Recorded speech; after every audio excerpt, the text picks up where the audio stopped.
Doa mengawali pekerjaan. Pagi-pagi benar, waktu hari masih gelap, ia bangun dan pergi keluar. Ia pergi ke tempat yang sunyi dan berdoa di sana. Markus 1 ayat 35. Sahabat Iktus yang dikasihi Tuhan, Allah memberikan waktu hidup untuk melakukan pekerjaan baik. Ia telah membuat sebuah pola dengan menempatkan dirinya sebagai prioritas utama sebelum melakukan setiap pekerjaan yang baik itu. Carilah dahulu kerajaan Allah dan kebenarannya, maka semuanya akan ditambahkan kepadamu. Matius 6 ayat 33. Namun pola ini telah rusak karena dosa. Manusia tidak lagi melakukan pekerjaan baik atau melakukan pekerjaan tanpa menempatkan Allah menjadi utama dan terutama. Yesus datang ke dunia untuk menyelesaikan masalah terbesar manusia, yaitu dosa. Ia mati di atas kayu salib menggantikan hukuman dosa manusia, sehingga setiap orang yang percaya kepadanya tidak binasa, melainkan beroleh hidup yang kekal. Selain dari maksud penyelamatan, kedatangannya ke dunia juga memberikan teladan bagi kita untuk hidup sesuai dengan pola yang telah dirancangnya, bahwa Allah harus menempati urutan pertama sebelum melakukan segala sesuatu. Mari kita meneladani apa yang Yesus lakukan. 1. Doa mengawali pekerjaan yang rutin. Markus 1 ayat 35 sampai 39 menyampaikan tentang karya Yesus dalam masa pelayanannya di dunia.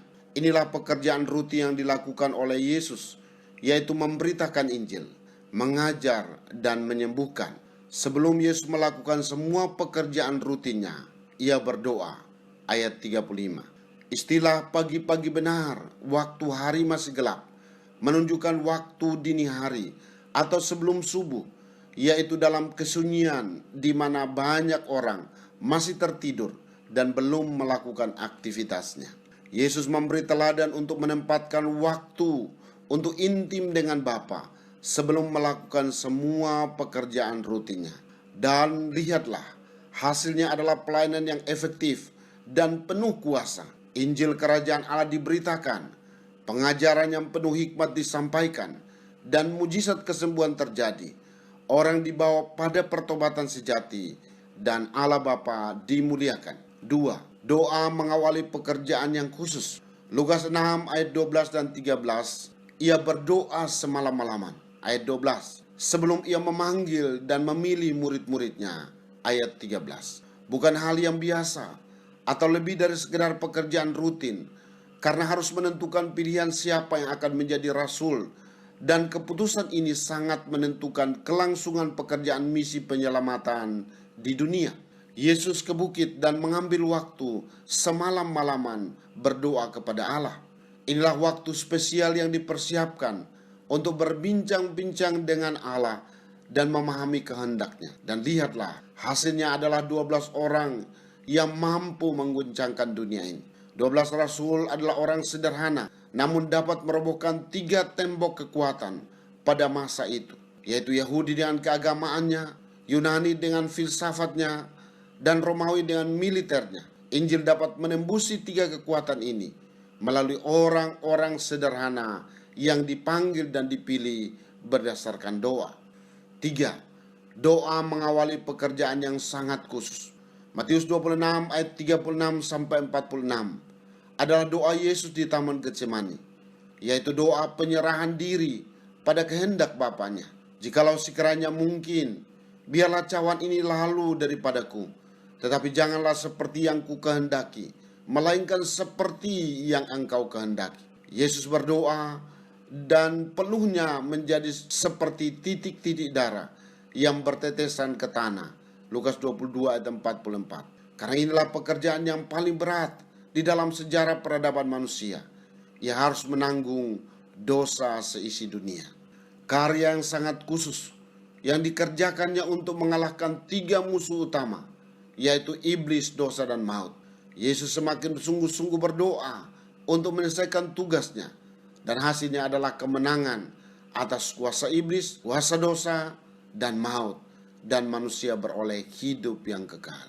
Seandainya Yesus tidak berdoa di pagi hari, apakah ia bisa memberitakan, mengajar, dan menyembuhkan? Seandainya Yesus tidak berdoa semalam-malaman, apakah ia bisa memanggil dan memilih murid-muridnya?